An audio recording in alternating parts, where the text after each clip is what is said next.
십자가와 주도권이라는 제목 아래 오늘 고린도전서 6장을 중심으로 말씀을 좀 나누도록 하겠습니다. 우선 본문을 좀 보십시다. 너희 몸은, 그래서 너희 몸은, 여기서 너희 몸 할 때 이 몸은 성도들의 각 개별적인 몸을 얘기합니다. 그러니까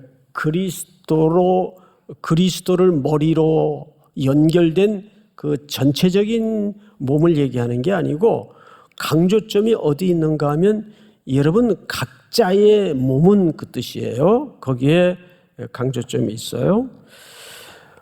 너희 몸은 너희가 하나님께로부터 받은 바 너희 가운데 계신 성령의 전인 줄을 알지 못하느냐. 너희는 너희 자신의 것이 아니라. 자, 여러분 이제 앞을 좀 향해 주시기 바랍니다. 바울이 왜 6장쯤에서 이 몸이라는 주제를 가지고 도대체 그 각각의 고린도 교회 성도들에게 뭘 강조하고 싶은 걸까? 그 초점이 굉장히 중요합니다. 자, 우선 고린도전서 5장을 좀 띄워주실까요? 5장. 자, 1절 한번 같이 읽읍시다. 시작. 너희 중에 심지어 음행이 있다 하는 말을 들으니 그런 음행은 이방인 중에서도 없는 것이라.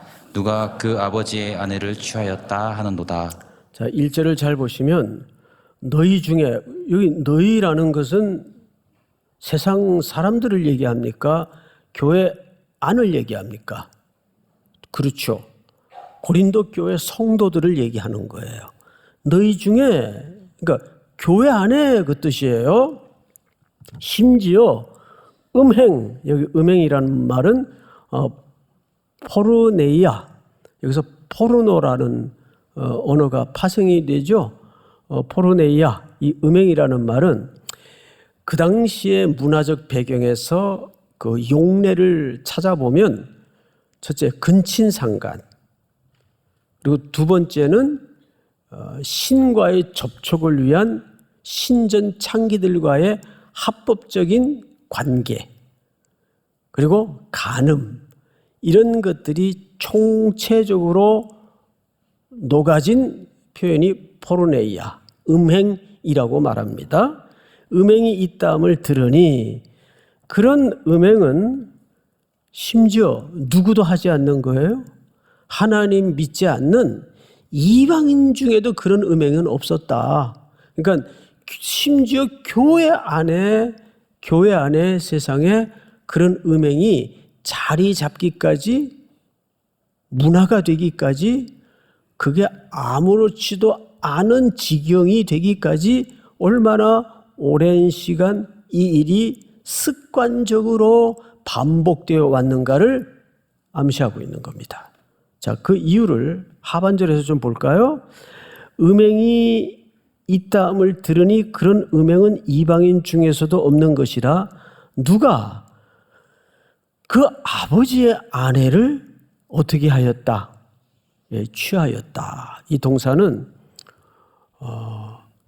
한 번 하고만 범죄가 아니라 습관적으로 해서 그것이 하나의 빠져나올 수 없는 지배력이 되고 중독이 되었다는 뜻입니다. 그것이 교회 안에 하나의 아주 천박한 문화로 자리 잡기까지, 그러니까 그것을 떨쳐내거나 끊어내거나 파내지 못하는 거예요. 하나의 문화가 되어버리니까. 그 다음 절에 그것이 확인되는데 2절을 보십시다. 그리하고도 너희가 오히려 뭐해져서, 교만하여져서 어찌하여 통한이 여기지 아니하고 그 일 행한 자를 너희 중에서 쫓아내지 아니하였느냐. 여기 이제 학자들은 이런 얘기를 해요. 물론 학자들의 해석입니다만은 우리가 참고해 볼 만한 합리적 이유가 있습니다. 아마도 그런 범죄를 지속 반복적으로 천착되기까지 행했는데도 그 사람을, 그 행한 자를 제거하지 못했을 때에는 이 죄가 리더십 가운데 벌어진 죄일 가능성이 많다. 이렇게까지 학자들은 봅니다.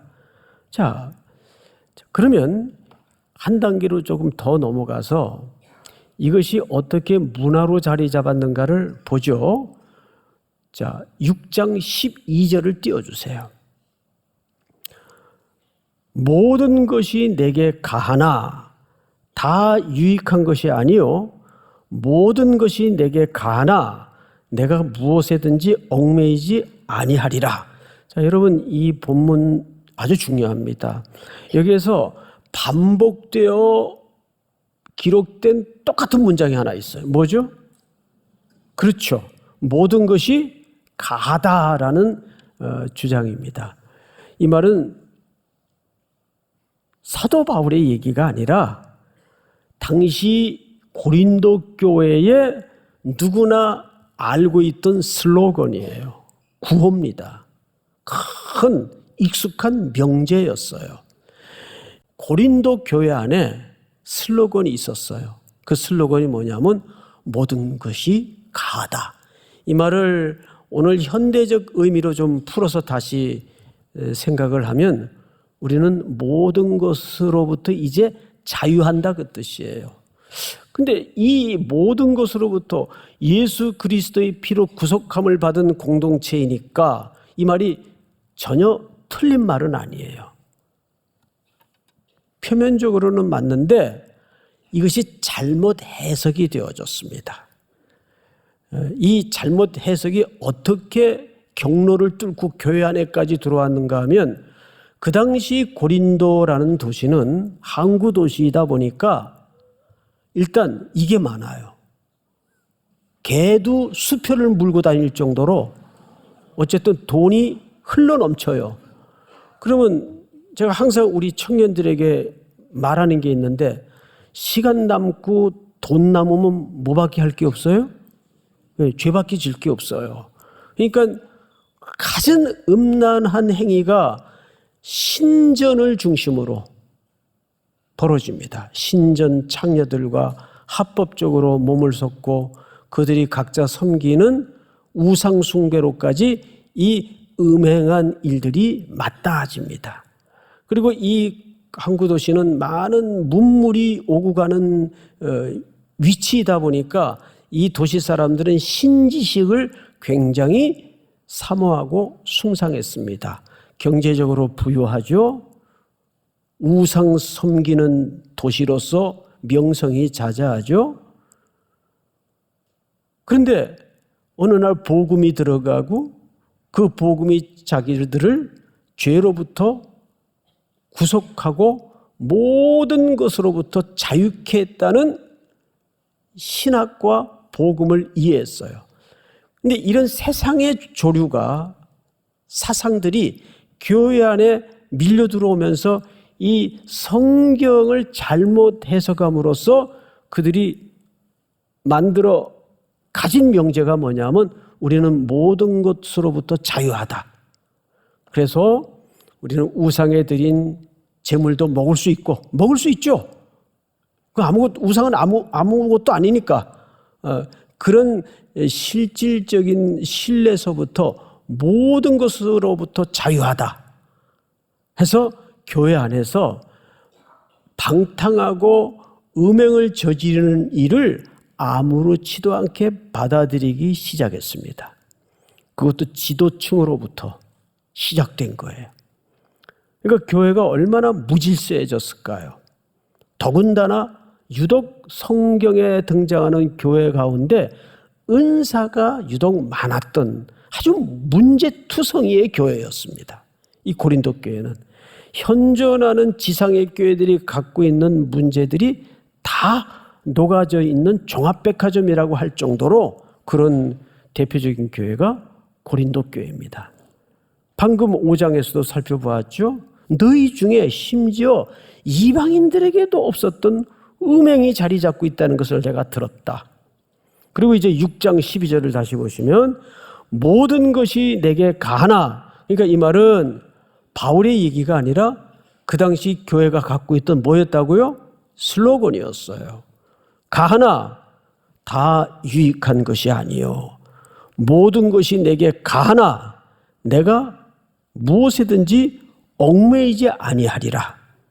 그러니까 나는 모든 것을 할 수 있다고 해서 함으로써 나도 모르게 결국에는 그것에 종로로 하는 경우들을 많이 봤다. 실제 우리 주변에 그런 일들이 벌어져 있습니까? 전혀 없습니까? 많이 벌어져 있어요. 대표적인 게 젊은이들 세계에서 술 문제, 뭐 담배는 말할 것도 없고 마약보다도 이 중독성이 지독하다 그러잖아요. 또 경제적으로 하는 도박 이런 것들. 얼마나 중독이라는 지뢰가 우리 청년들 세계에 웅크리고 있어요. 거기에 나중에는 뭐 내가 모든 걸 할 수 있으니까 나는 양심의 자유를 가지고 있어서 내가 이것도 할 수 있고 저것도 할 수 있으니까 표면적으로 만든다니까요. 그 말이 틀리지 않아요. 그러나 거기에 나중에는 내가 어떻게 돼요? 종속이 되고 노예가 돼요. 얽매이게 됩니다. 못 빠져나옵니다. 이것이 공중 권세 잡은 자의 달콤한 속삭임이에요. 자, 우리 다음 절을 한번 볼까요? 우리 전체 한번 같이 읽겠습니다. 시작. 음식은 배를 위하여 있고 배는 음식을 위하여 있으나 하나님은 이것저것을 다 패하시리라. 몸은 음란을 위하여 있지 않고 오직 주를 위하여 있으며 주는 몸을 위하여 계시느니라. 왜 갑자기 음행, 몸 얘기하다가 먹는 얘기가 갑자기 나올까? 이건 좀 문예적 그 이해가 필요합니다. 무슨 얘기냐면 우리도 뭔가를 일관된 주제를 가지고 이렇게 설명을 하다가 예를 들면 있잖아. 그러니까 여기서 음식 문제는 그 고린도 교회 안에 벌어진 음행의 문제를 더 실제적으로 구체적으로 설명하기 위해서 예를 든 비유입니다.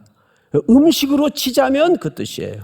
그러니까 여기서 음식은 그들의 잘못된 성욕을 음식으로 비유해서 무언가를 메시지화하고자 하는 바울의 의도가 여기에 담겨 있어요. 음식으로 치자면 그 뜻이에요. 음식은 배를 위하여 있고 배는 음식을 위하여 있으나 하나님은 이것저것을 다 나중에는 패할 것이다.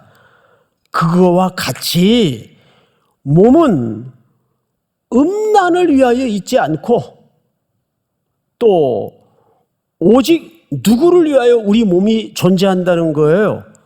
주를 위하여 존재한다는 거예요. 우리가 자유로우니까 음행의 몸을 내어주고 원래 몸의 존재 가치는 그런 몸의 욕구를 채우는 음행의 노예가 되도록 만들고 음행을 위하여 이 몸뚱아리가 존재하지 않는다는 거예요. 그런데 세상은 갖은 미디어를 통해서 더러운 내용들을 통해서 이 성적인 만족이 인간의 존엄을 지키는 것처럼 그걸 자꾸 속입니다. 예? 여러분 정신 차리셔야 돼요. 여러분들의 이 소중한 몸은 누구를 위하여 있다고요? 주님을 위하여 있는 거예요. 그러면 주님을 위하여 존재하면 누구를 만족시켜야 됩니까? 내 몸을 만족시켜야 됩니까? 주님을 만족시켜야 됩니까? 이게 물으나 마나 쌀로 밥 짓는 얘기지. 에? 다시 우리 몸은 존재 이유가 누구를 위하여 있는 거예요? 주님을 위하여 있는 거예요. 주님. 그리고 더 기가 막힌 얘기를 써놨는데 주를 위하여 있으며 주는 누구를 위하여 계시느니라? 주님은 몸을 위하여 계신데 이 몸은 누구를 가리키는 거예요? 그렇게 썰렁할 줄 알았어요. 아니 성경을 잘 보세요. 주는 누구를 위하여 계시느니라? 몸이 누굽니까? 여러분 각자예요. 이거 하셔야 돼요. 우리도 주님을 위하여 사는 게 당연하지만 더 근본적인 설명이 바로 이 뒷부분이에요. 주님도 우리 없이는 안 되세요. 무슨 말인지 알겠어요? 주님도 우리 없이는 안 돼요. 이것은 서로 필요적인 존재라는 그런 개념이 아니고 그만큼 우리를 기뻐하시고 우리를 사랑하시기 때문입니다. 그러니까 당연히 그 기쁨을 우리가 제대로 인식을 한다면 우리도 우리의 몸을 누구의 것으로 알고 살아야 될까요? 주님의 것으로 알고 살아야 돼요. 그 얘기를 우리 13절에서 이렇게 13절이 아니라 오늘 본문에서 이렇게 설명합니다. 19절 오늘 본문입니다. 너희 몸은 너희가 하나님께로부터 받은 바 너희 가운데 계신 성령의 전인 줄 알지 못하느냐? 너희는 너희 자신의 것이 아니라. 자, 보세요. 여기 두 가지를 우리는 우리 몸을 누구로부터 받았어요? 우리 몸은 우리의 것이다, 아니다. 우리 몸은 내가 주인이 아니에요. 믿습니까? 주님의 것이란 말이에요. 자, 그래서 20절 전체가 다 같이 한번 읽겠습니다. 시작. 값으로 산 것이 되었으니 그런즉 너희 몸으로 하나님께 영광을 돌리라. 아멘. 너희 몸으로 하나님께 뭘 돌리라 그래요? 영광을 돌리라. 이거 굉장히 좀 막연하죠. 도대체 하나님께 영광을 돌린다는 말이 무슨 말일까? 그래서 오늘 이 부분을 결론으로 우리가 말씀을 좀 나누고 마치도록 하겠습니다. 고린도전서 10장을 띄워주세요. 여기 또 나옵니다. 그 고린도 교회 성도들이 가지고 있었던 슬로건, 모든 것이 가하나 모든 것이 유익한 것은 아니요 또 모든 것이 가하나. 이걸 아주 고린도 교회들은 그 갑오의 검처럼 휘두르고 있었어요. 모든 것이 자유롭다. 그러나 모든 것이 가하나, 여기서 바울이 새로운 정의로 방향을 틉니다. 모든 것이 덕을 세우는 것은 아니니. 우리 24절만 전체 같이 읽어볼까요? 시작. 누구든지 자기의 유익을 구하지 말고 남의 유익을 구하라. 방금 제가 뭐 때문에 이 본문을 띄워드렸는가 하면 도대체 우리 몸으로 하나님께 영광을 돌린다는 게 무슨 말일까? 오늘 이 본문이 해답입니다. 우리가 모든 것이 가하나, 이걸 사도 바울이 부정하지 않아요. 그럴 수 있다. 그러나 모든 것이 유익한 것은 아닌데 이 유익이 누구를 위한 유익이어야 된다고요? 24절에 보니까 남의 유익을 구하라. 남의 유익, 또 덕은 개인의 수양을 위한 가치입니까? 대인용이고 공동체에서 필요한 덕목입니까? 후자죠. 그러니까 결국 여기서 말하는 것은 어느 공동체를 염두에 둔 발언일까요? 교회 공동체를 염두에 둔 발언이에요. 이걸 아셔야 됩니다. 그래서 예수님께서 십자가에 못 박혀 죽으심으로써 누구를 기쁘게 했어요? 하나님을 기쁘시게 하고 우리에게 생명을 줘 우리를 기쁘시게 했어요. 이게 십자가의 의미가 갖는 주도성입니다. 내가 유보하고 내가 누군가를 위해서 절제되고 내가 지는 자리로 내려갈 때 그게 십자가가 우리에게 던지는 주도성입니다. 믿습니까? 마지막 그 이야기를 좀 간단하게 하나 하고 마칠게요. 제가 사람 이야기는 사람이 다 부족하고 온전하지 못하기 때문에 혹 그 사람을 이렇게 높여놓고도 나중에 또 전혀 다른 얘기가 벌어지는 경우가 있기 때문에 사람 얘기는 잘 안 하는데, 며칠 전에, 며칠이 안 꽤 됐죠, 시간이. 장례가 좀 며칠 전에 치루어졌는데, 그 서울 아산병원의 주석중 그 선생님, 아침에 자전거로 그 10분 거리 병원으로 출근을 하시다가 코너를 도는데 덤프트럭에 치여서 그냥 그대로 소천하셨어요. 50대 아주 젊은 의사분이죠. 근데 이분은 잘 지원이 안 된다는 그 흉부외과 그 의사입니다. 이분이 아주 독실한 크리스찬이에요. 주님의 교회 집사님이신데 지난 28일 이제 그 사무실 그분이 집무하던 방을 가족들이 이렇게 정리하다가 평소에 자기가 그 애용하던 만년필로 쓴 이분의 기도문을 가족이 발견을 했어요. 그 기도문을 영어로 된 건데 밑에 해석까지 한번 띄워드릴 테니까 보세요. 저 내용을 해석하면 이런 내용이었습니다. 제가 실제 치유 과정에서 무엇을 할 수 있겠습니까? 아무것도 없습니다. 모든 것은 하나님의 손에 있습니다. 주님이 치유하셨다는 얘기겠죠.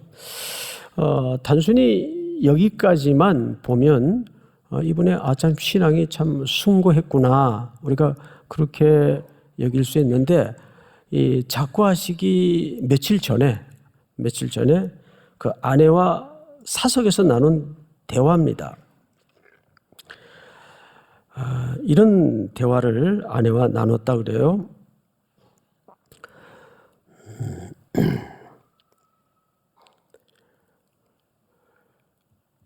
나는 지금껏 원 없이 살았어.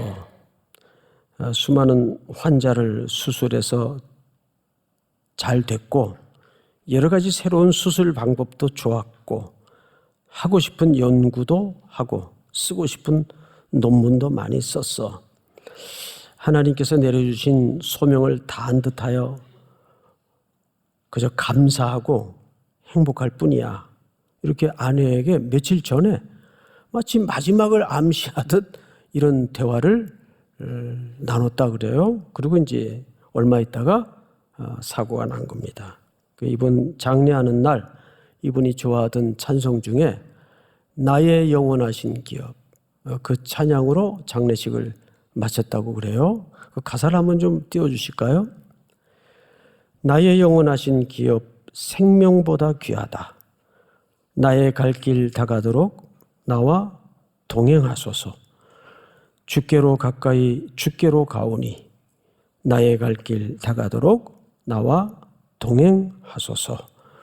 세상 북이 아니람과 모든 명예 버리고 험한 길을 가는 동안 나와 동행하소서. 주께로 가까이 주께로 가오니 나의 갈 길 다가도록 나와 동행하소서.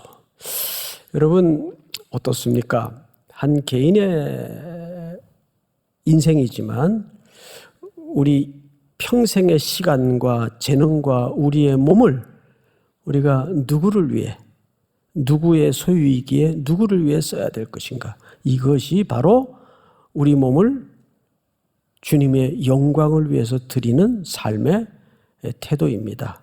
현재 그 삶의 현장에서 주어진 시간, 여러분들에게 100을 맡겼던 하나를 맡겼던 양이 문제가 아니라 인생을 자꾸 계량화해서 평가하는 그런 세속의 잣대에 속지 말고 우리의 몸을, 여러분들의 몸을 평생 하나님께 선하게 드릴 수 있는 큰 은혜와 복이 있기를 주의 이름으로 축복합니다.